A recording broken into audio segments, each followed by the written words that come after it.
Halo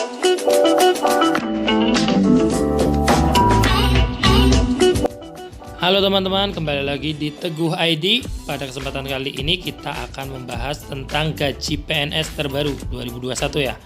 Jadi aturan awal peraturan pemerintah nomor 7 tahun 1977 mengenai gaji pegawai negeri sipil. Kemudian yang terbaru yang dipakai sampai saat ini yaitu peraturan pemerintah Republik Indonesia nomor 15 tahun 2019. Nah, itu tadi besaran untuk gaji PNS dari golongan 1A masa kerja 0 tahun sampai dengan golongan di 4E masa kerja sekian tahun ya. Melihat tabel di PP tersebut kayaknya pusing ya, nggak terlalu kelihatan. Nah, kita bahas satu persatu ya. Mulai dari golongan 1 yaitu PNS lulusan SD dan SMP. Mulai dari 1A dia masa kerja 0 tahun itu dia Rp1.560.800.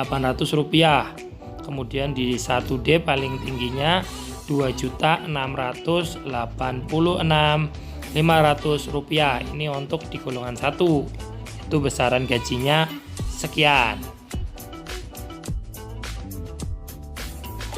Selanjutnya kita beranjak ke golongan 2 yaitu PNS lulusan SMA dan D3.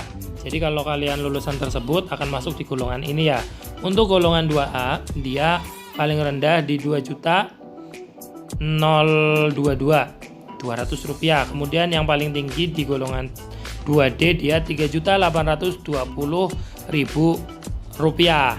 Untuk golongan 2C itu nanti di D3 ketika masuk dia akan otomatis di golongan 2C. Kalau SMA dia di golongan 2A.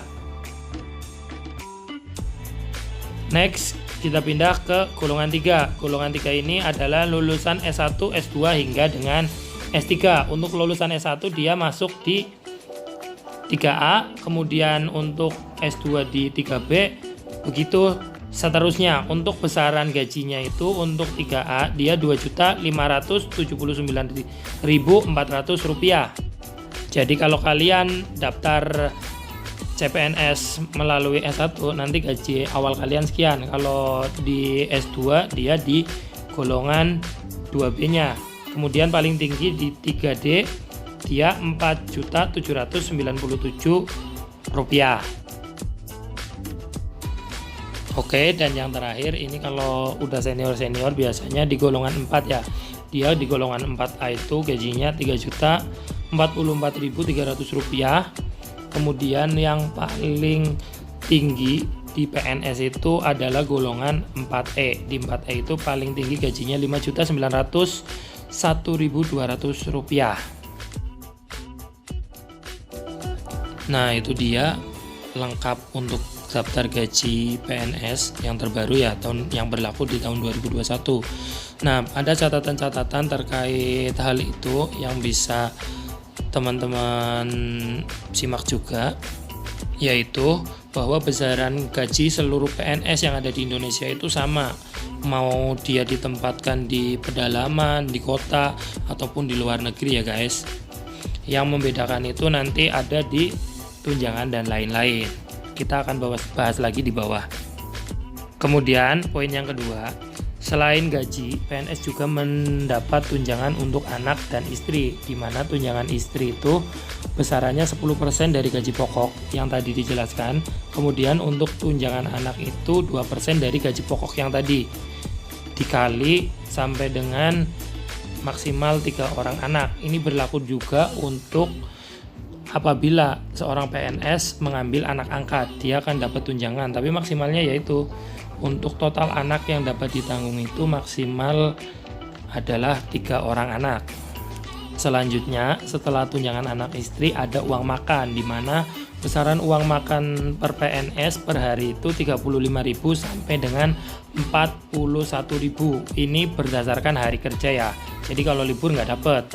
Ini sebelum dipotong pajak, di mana pajaknya itu mulai dari 5% sampai dengan 15% untuk golongan PNS golongan 4. Kemudian poin yang terakhir yaitu tunjangan-tunjangan. Di sini ada tunjangan jabatan, di mana tunjangan jabatan ini diberikan berdasarkan jabatan yang diampu, apakah dia dapat eselonisasi atau jabatan fungsional yang diatur di peraturan lainnya. Kemudian ada lagi tunjangan kinerja atau TPP kalau untuk daerah. Jadi tunjangan kinerja ini besarannya berbeda-beda masing-masing daerah, atau TPP juga berbeda-beda masing daerah, kementerian, lembaga, dan lain-lain.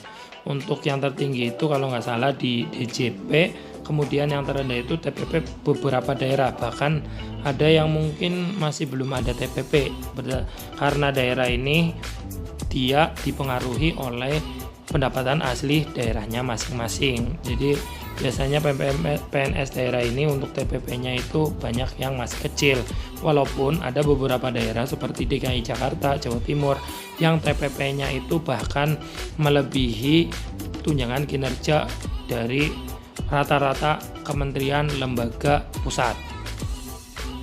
Yang selanjutnya ada lagi honor lainnya. Jadi honor lainnya itu ada honor-honor kayak perjalanan dinas, terus honorarium kegiatan yang mungkin ada, dan ini belum tentu ada juga.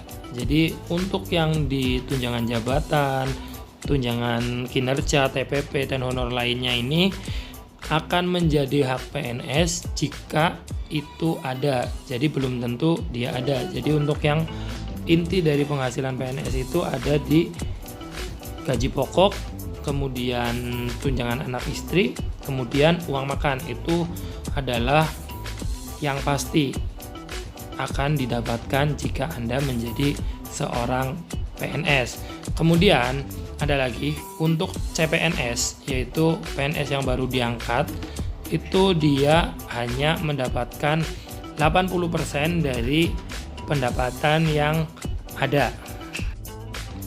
Lalu kapan CPNS akan mendapatkan gaji fullnya atau 100%? Dia akan diberikan ketika CPNS tersebut sudah melakukan sumpah janji PNS atau mendapatkan SK 100%. Nanti ada SKTMT juga. Nah, mulai dari tanggal SKTMT tersebut, CPNS tersebut akan dibayarkan 100% atau dia sudah 100% menjadi seorang PNS.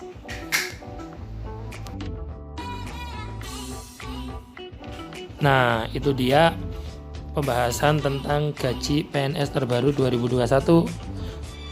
Terima kasih. Jangan lupa like, share, comment, and subscribe, dan bagikan video ini agar banyak orang lagi mendapatkan informasi terbaru dari channel ini. Bye-bye.